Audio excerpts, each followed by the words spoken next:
been real nice getting my life back after having COVID for seemingly 10 full days. Though the weird thing of going from not talking to anyone to having to talk to someone, it's like you completely forgot how to socialize, you know? You may not know. Maybe you're a very social person. It doesn't have that problem. But for me, being away from people for that long and then, having to come back to society was tough. Hey everyone, I'm Patrick Jones and welcome to episode 32 of That Gives Me Anxiety. Yeah, as I was talking about life, coming back to life after having COVID. I'm still a little bit tired, but it doesn't feel like anyone's got their boot on my chest at all times. It is funny though, I predicted a back injury and got COVID during our move. But don't worry, I still got a back injury. Just moving things around the new house, it was bound to happen. So yeah, I'm walking around like I'm 89 years old. If this is what getting old is like, I'm not looking forward to it. There's some nice things about getting older. Like you stop caring about little things that you cared about before. But if my back hurts at all times, it's not like you can get a hip replacement. It's your spine. Oh yeah, I don't know. I gotta go to the chiropractor. But yeah, getting back to doing some improv, played some beer league hockey again. Oh man, I thought I was gonna die very quickly.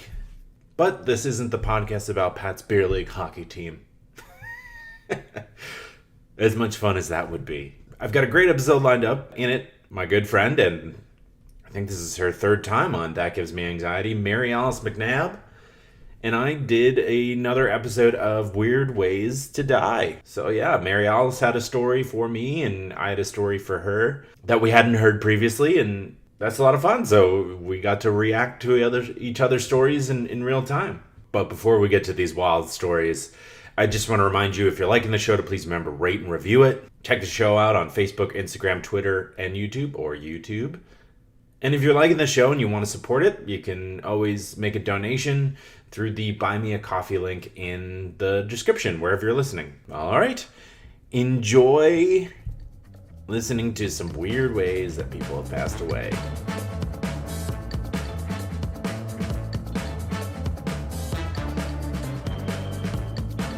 Welcoming back the lovely, talented, super smart Mary-Alice McNab for Weird Deaths Episode 2. How you feeling? I feel so good. It's so great to see you again. It's so great to see you too. Yeah, I mean, Mary-Alice is just being nice because I look like a bag of shit right now. I'm just explaining how I've got day 2 of a hangover from a oyster roast down here in Charleston.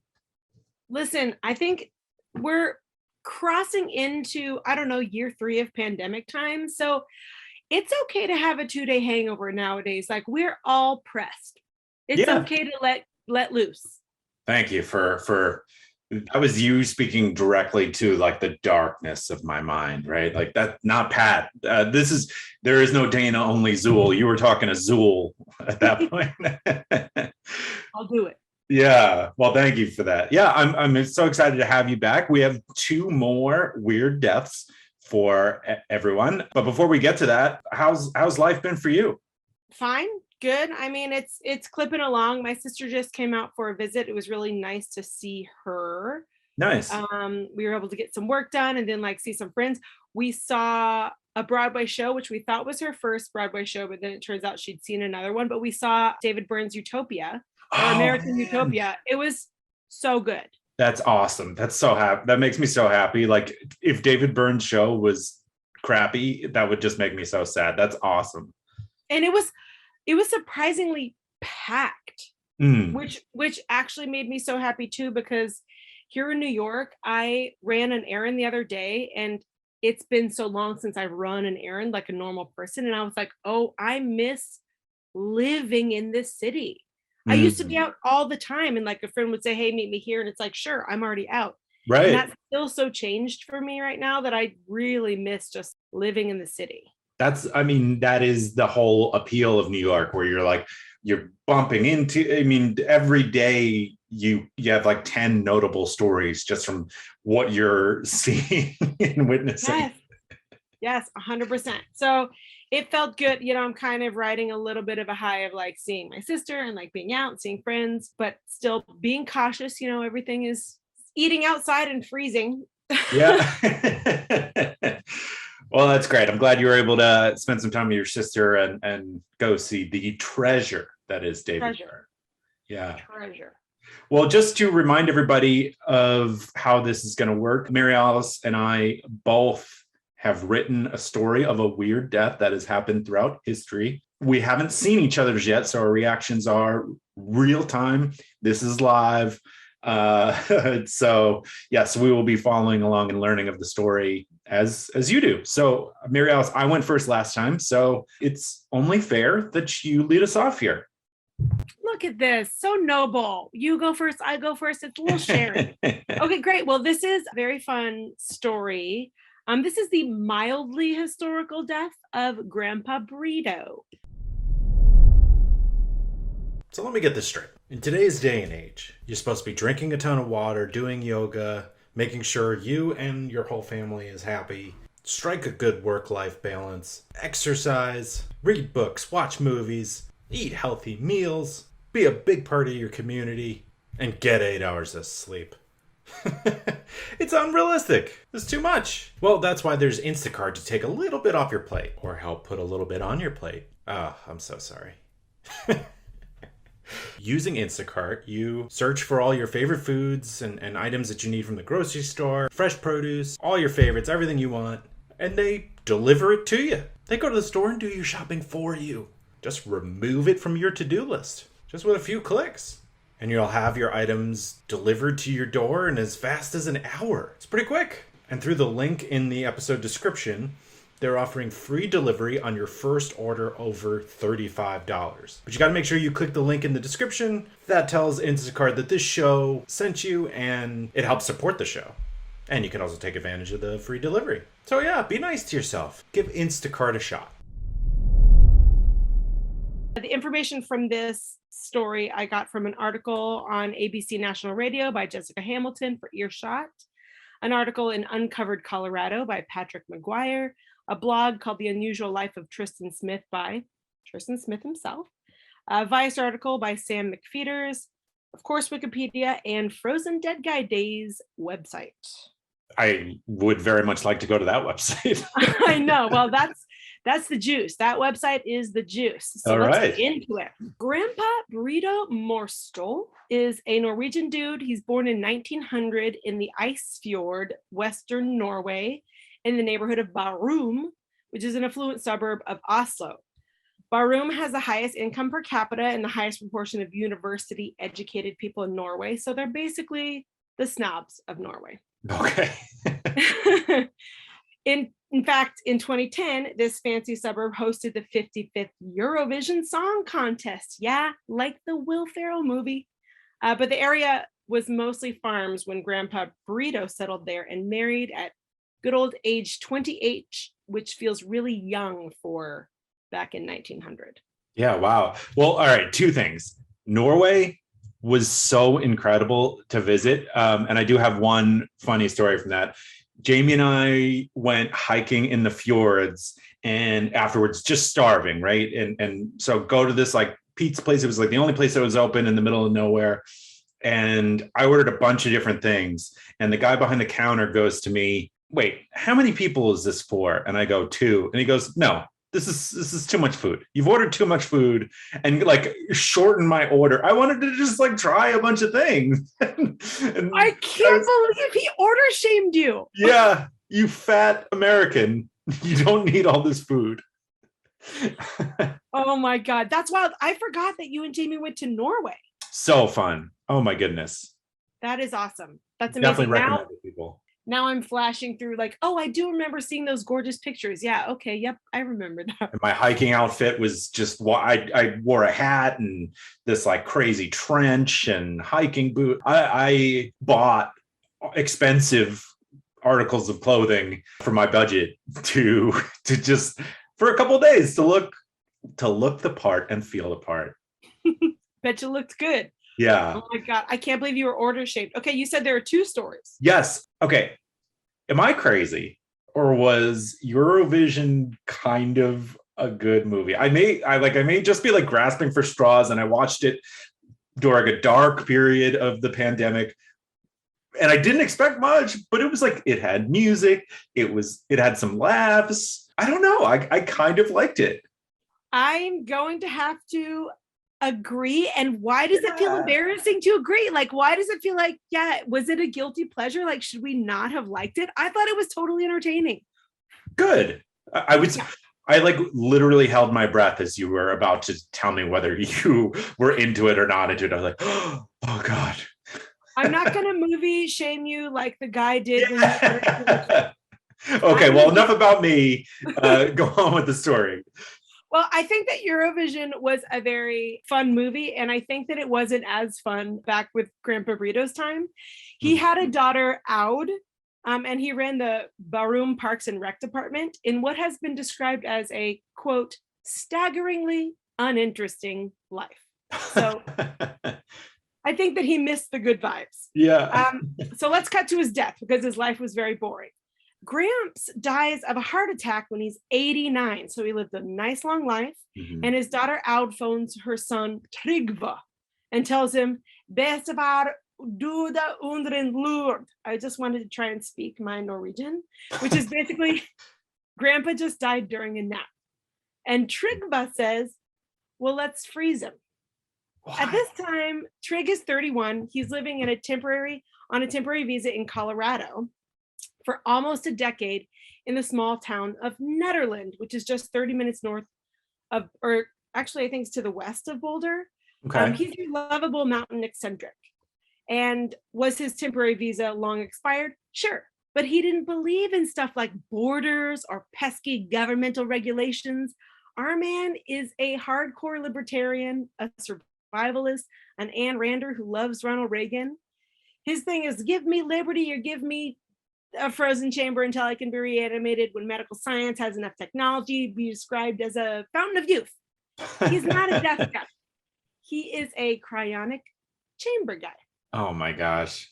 I know. I can't imagine being stuck on a ski lift with our man Trig. Like cue up your, oh, wow. Okay. As he's trying to tell you about like freezing bodies and pray that the lift does not stop. Oh my gosh. Right. Like if you're that level of libertarian, just let them have the woods, right? So we're dragging these people out of the woods who don't want to be leaving the woods. Like there's just going to be problems, right?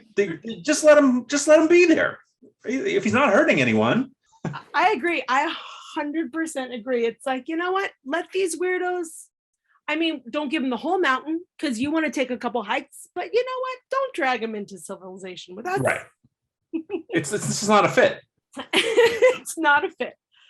Well, I would say that Trig is kind of a subject of his environment. He was raised during the Cold War culture where surviving a nuclear attack was within the realm of consideration. And this is what fueled his life extension opinions. He said, it doesn't help if we have lots of great breakthroughs in science and medicine that greatly expand our human life expectancy if it's all destroyed by some huge civil war again, or some huge war again. And his solution was to build a death-defying body bunker, aka a cryonic chamber.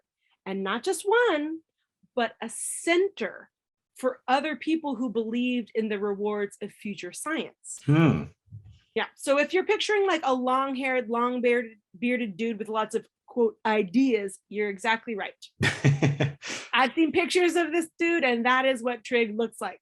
So when Gramps dies, his dreams come into focus. Dreams he likely considered because our man sits in ice baths. He is the world record holder for ice bathing of 1 hour and 5 minutes and 51 seconds in 2-degree water. Oh my gosh. Our dude Trig was an ice bath sitter, and he started the annual polar bear plunge in Boulder, which still happens to this day. He's crazy. This dude loves, and I mean loves, the cold. Okay. Dudes will do anything to seem tough and hopefully get laid, right? Like that's what, it's just another angle to try to get laid. How hard of a time is he having getting some that he's got to do this? He needs to freeze himself like he's a Batman villain? I can understand someone being like, yeah, get into this hot tub with me. It's sexy time. Trig's like, hey, you want to take off all your clothes and dip into this frozen lake with me? And for him, it's like you got that much penis that you can get it cold. Like, you're willing to lose some coverage here. Or perhaps he's so not well hung that he can always blame the cold. He's Yeah. like, I just got out of the ice bath. Oh man, that's great. All right, so what happened with this peckerhead? This peckerhead. We're gonna find out that I don't know how good he is with the ladies. I knew it. He is, yeah, you're not. So like when Grandpa dies when he's 89, Trig isn't quite ready for his cryonic, I don't know, center to unfold. Okay. So he has Grandpa's body shipped to TransTime in Oakland, California.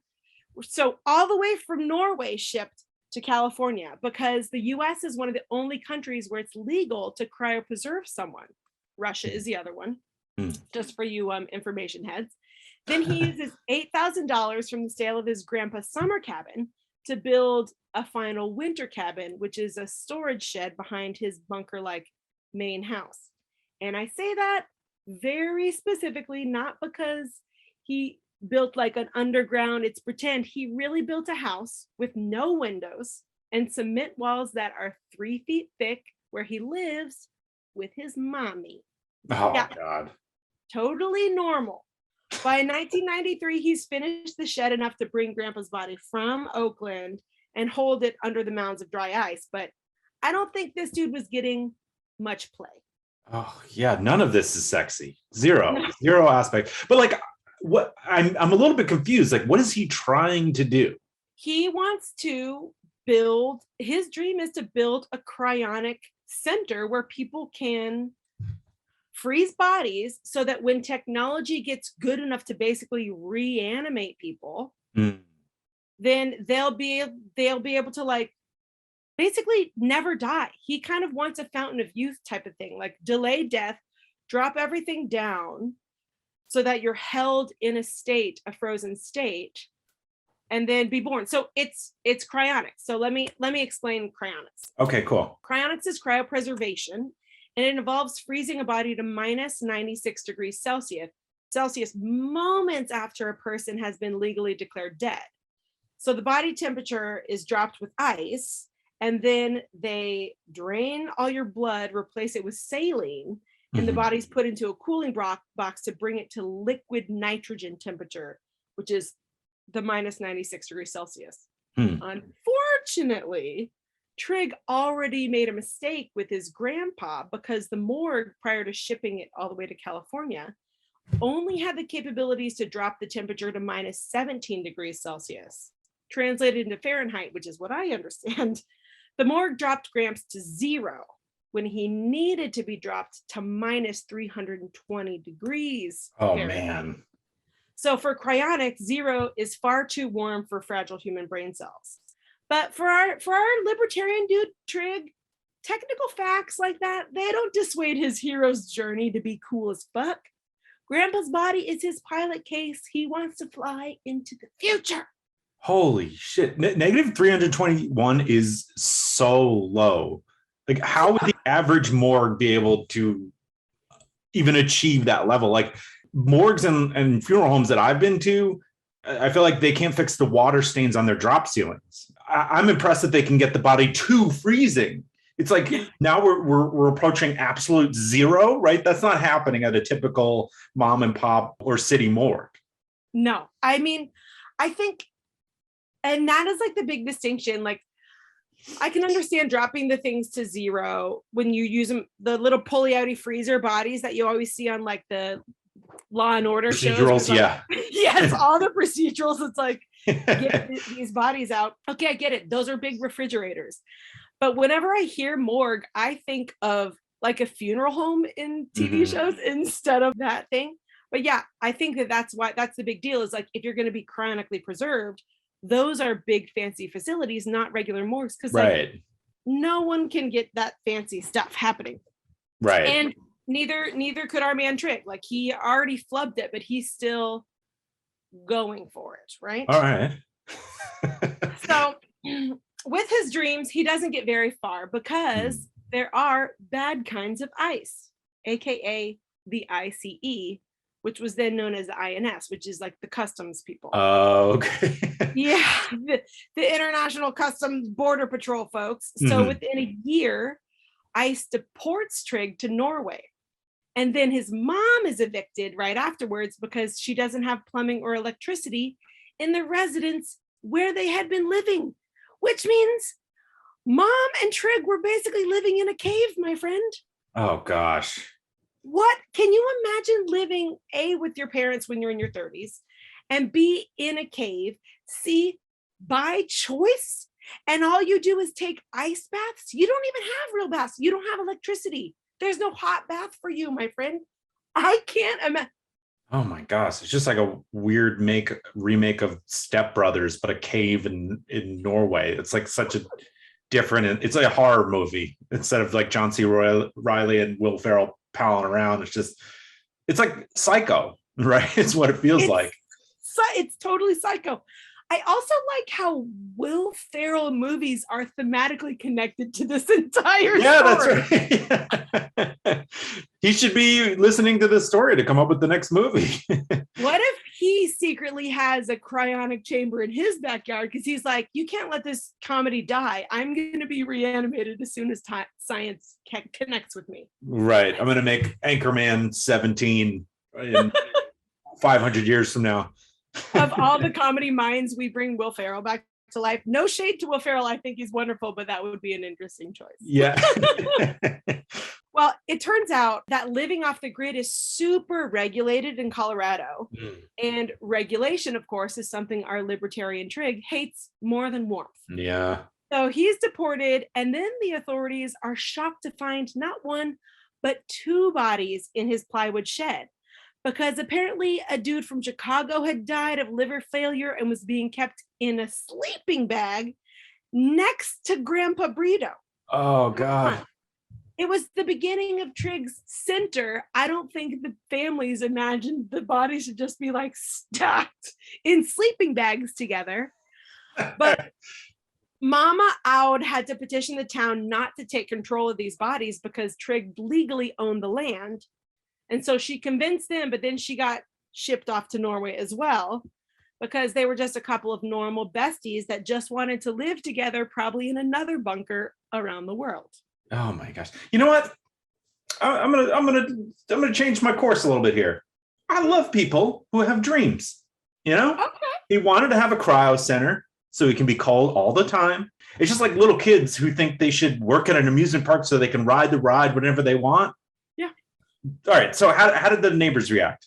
Good question. I also like your positive spin. It's like, you know what? This guy had dreams. Yeah. The town and his neighbors, they did not appreciate them. They're bucket emptiers when we need bucket fillers. The town was a bunch of bucket emptiers. Yeah. They quickly passed a law that prohibited the storage of dead bodies on private property, but they had to admit that Grandpa Brito had been, and I do apologize, grandfathered in. Oh, you didn't. I had to. I'm hungover, and you got me with that. Listen, I made a terrible ice pun. I'm gonna follow it up with a terrible grandpa pun. Yeah. This is just what we're working with. So with no family remaining, Trigg online, so this is back in the 90s, somehow found a libertarian and futurist in Colorado to become Grandpa's caretaker because he and his mom bailed. Literally, they just left a body on their property. Oh, God. Yeah. So Grandpa Brito, they found Bo Schaefer, who got paid. It's an undisclosed sum. We don't know the amount, but in some sort of financial agreement, this guy would take 800 pounds of dry ice every other week to hold Grandpa in suspension. Wow. And he did it for 18 years. Oh, my God. Can you, twice a week, 800 pounds? This is in all weather, in the snow, in everything. Like, that is, I either want to know how committed this guy is to the like futurist libertarian relationship or how much money he was getting paid. Oh, my God. Right? I don't know. Grandpa was a farmer. Trigg was an ice bath sitter. Where is this money coming from?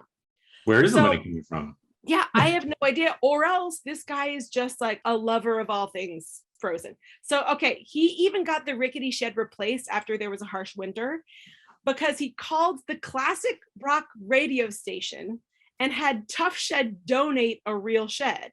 Oh, like, man. can you imagine from living in the beautiful fjords of Norway to meeting your final resting place in an ad for KRFX 1035, The Fox Classic Rock? That's Like, that is, I grew up in Colorado. That is the station I listened to. Rockin' the Rockies. Grandpa Brito rock. Oh my gosh. I can't believe it. So, okay. So in 2002, after the Netherlands Chamber of Commerce really was struggling to find a theme for the next planned spring festival, like, what do we have that other towns don't? Hello, Frozen Dead Guy Days is officially born. No. Mark your calendars, because this March, we can all take part in this Mardi Gras meets Burning Man meets county fairs celebration. Wait, It's real. what do they do? What, this is like blowing my mind. They just have like a dead guy, Frozen Dead Guy festival? Yeah, they really embrace that their town has a frozen dead guy in it. So you can dance at the Blue Ball, a little tongue in cheek about blue balls. They do coffin races, which sounds totally fun, like build your own coffin, sled him down the hill. They do, of course, to celebrate this guy's ice bath, a costumed polar bear plunge, which I appreciate for reusing those Halloween costumes. They do human foosball, which I don't think is related at all, but just sounds like a fun thing. They do a Frozen t-shirt contest where you're supposed to like put on a literally frozen stiff t-shirt the fastest. Oh, I've seen that at a hockey game. That's kind of fun. That's so funny. Okay, is it fast? How long does it usually take? I couldn't find when I saw it done, they had like 2 minutes on the clock to like, and it was like completely folded like you would see at a store, and they had to like completely unfold it and try to shake it out a little bit to get it on. It was not an easy task. It was like frozen solid. Oh my gosh, frozen into a little folded brick seems so much harder. I mean, I would think it'd be hard enough even to just like unflap a frozen flat one. Okay, that's totally funny. They do a brain freeze contest. They do icy turkey bowling, which I think is really funny, like bowl a turkey as a bowling ball instead. Frozen pick the flat, which seems very like Mountain Dude, where you have to stick your hands in an ice bucket water for a minute, which is a very long time, and then you have to fix a flat tire. And if you've ever taken a bike tire off of a rim, it's hard to do with fully functioning, warm human person hands. Yeah. Frozen hands? No way. So it really is. Like if you haven't had to change a bike tire, it's a thing, right? I thought it was going to be a car tire, but bike tire is so much hard. I mean, a car tire it's more annoying than it is difficult. I mean, the most thing you have to pay attention to is like making sure the jack is up safely, but you may not be able to change a bike tire by yourself, right? It is difficult. So that is impressive. Dude, I can't, with frozen hands, I can hardly hold a key to unlock my door. Yeah, right. Yeah. But like, okay, you visited Norway with Jamie. Beautiful, gorgeous, make it happen. Well, March is just around the corner. Seems like you need to go to Colorado for Frozen Dead Guy Days. Okay, so I am shocked by this, but also it sounds so fun. Fun. Right? Yeah, it really does. I'm sure there's a lot of crazy fried food, or I'm imagining like a ham hock or giant giant meats and stuff. It's America gonna America, That's great PR. You go to Frozen Dead Guy Days, and I'm going to tell you, I'm going to guess 0 people will shame you from ordering a lot of salty meats. Yeah. As much as you want. They'll just say, what else? They'll ask you what kind of sauces you want instead of how many people are eating this. I don't think so. We're not going to sell it. Right. Yeah. Don't shame me in my own country. We're just trying to eat and have a good time. Try to have a good time. Thank you so much for telling me that story. It's so many twists and turns, and I just love strange people. Dude. Yeah. I love how it seemed like this dude was just like he had a lot of opinions. Mm-hmm. And I appreciate that. I'm a person with a lot of opinions. Our man Trig had tons of opinions, but like he didn't have kind of the follow through with actual like scientific follow up. His 3-foot cement wall, it was just like a lot of ideas and then poor application of them. Right. And I'm just like, that's kind of, that feels more like the American dream. Yeah. I can equate, right? We've all seen that happen. We can all empathize with that, right? It's just the ideas are flowing, but you're not pulling anything down and making it happen. Yes. Awesome. Okay, now what is your story? So my story is, I almost just said Draco of Malfoy, but but Draco of Athens. Oh, okay. So is there any wizardry in this? It's ancient Greece, so I'd imagine there's quite a bit of wizardry. There's a lot of, I don't know, a lot of magic, or at least that's the lie that they perpetuated out of there. I believe it. Look who we got here. It's our friends at My Software Tutor. Can Excel be my friend? Many people have wondered this for years. The answer is yes, it can. Excel doesn't have to be like the friend that your mom makes you hang out with in elementary school. It's weird. It's always stuff with boogers, right? What's wrong? What's up? Why is that kid always eating boogers? Their house always had the best snacks too. And there he is. Boogers. Well, Excel doesn't have to be like that weird kid. Unless you were that weird kid. Were you? Be honest. You know. I'm not actually asking. I can't hear your response, but you know. And it's okay if you were. You know, just take it easy with the boogers. Just talking about boogers to Oregon ad read. Don't worry. They didn't write that part. That was an improvisation. My Software Tutor offers 3 levels of real-time Zoom-based courses with a live instructor. They deliver practical, functional business skills in a friendly and supportive environment. It can be daunting, right? You need that supporting environment to learn Excel. There's no stupid questions. It could be really difficult.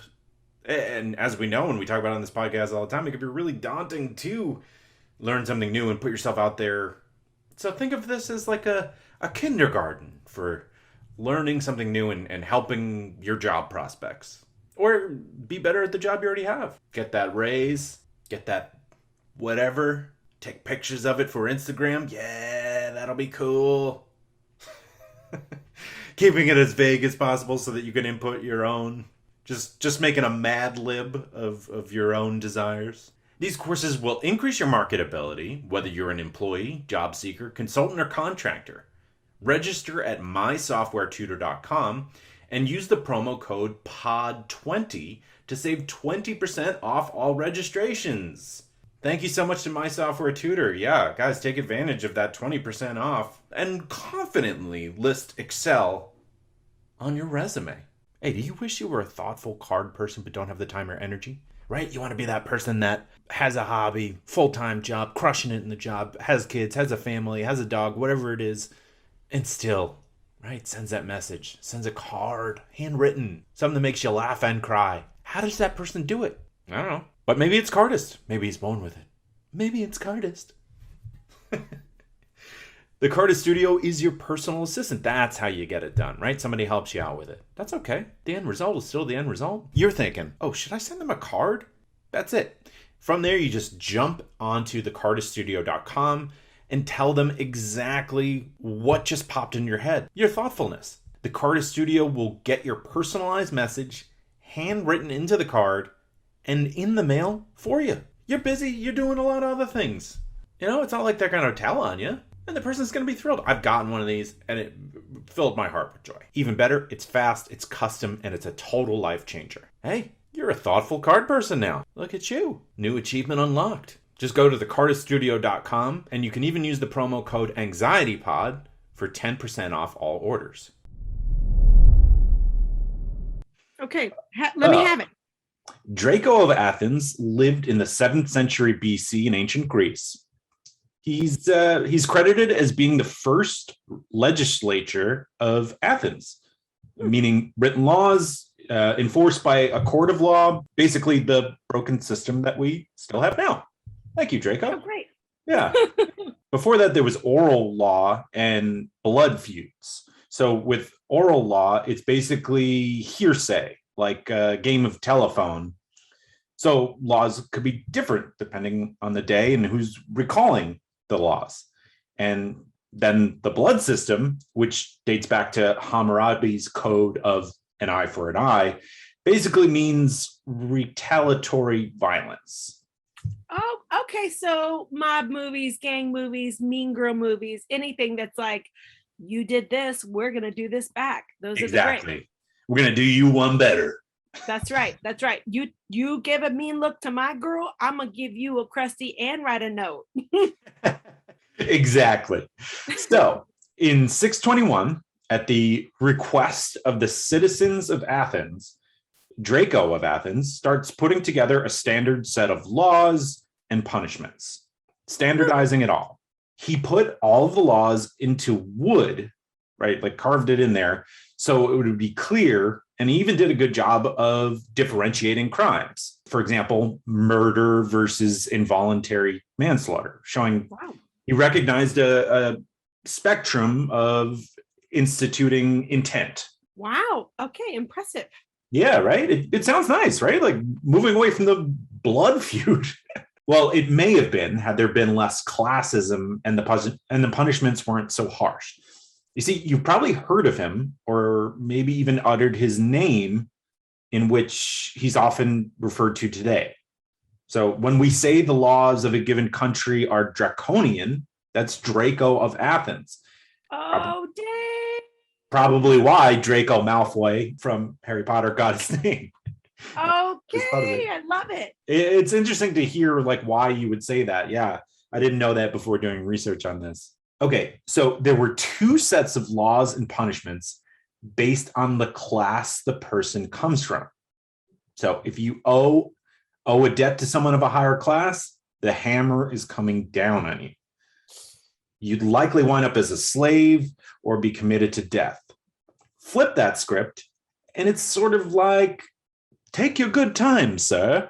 Okay. Well, good to know. Nothing has changed in the criminal legal system. You got money? You're fine. It's the same with rich people in restaurants. They get sent more free stuff, even though they have all of the money to pay for the stuff. Why don't we cut some slack to the working class folks? Can we get a free calamari over here, please? I would appreciate that. I know. It's so weird how much free shit goes to rich people. It's just like, why? Why? It's like, because we want you to spend your rich people money here again. So we're going to give you a little tuk, tuk, tuk. A little yum, yum, yum, yum, yum, yum. A little yum, yum, yum, yum, yum. It's interesting that the people called for these laws, that they're like, hey, can we get a little help over here, Draco? We're struggling. So like the poor people had to pay the rich people, and the rich people were like, oh, it's fine. Like, what else? Like, is that just the thing? Money was the only. Well, here's one of the bigger issues. And it was that the punishment for crimes was far too commonly the endpoint, even for something as simple as stealing a cabbage. Wait, what was the punishment for stealing a cabbage? Death. Are you kidding? No. That was a major complaint that people had with the punishment. It was nice to have laws and punishment, but a lot of the punishments were death. Oh, okay. Oh my gosh. No wonder. Yeah. Okay, now I get it. The draconian punishments are like super excessive. Death? His main punishment was death? Yeah. Steal a cabbage, death, right? It doesn't seem to equate.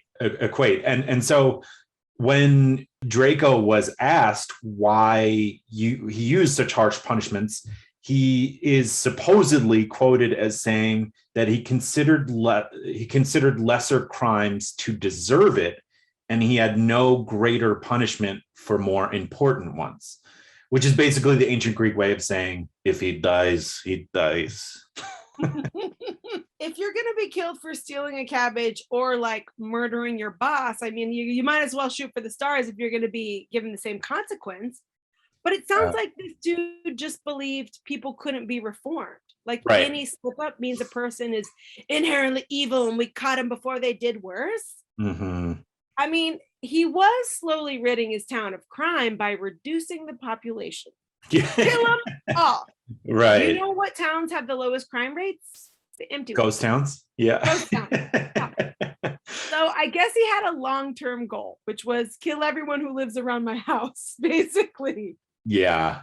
I mean, what happened? What did the people, was there an uprising? What happened? So here's the interesting thing. Despite the violent laws and punishments, the people of Athens loved him.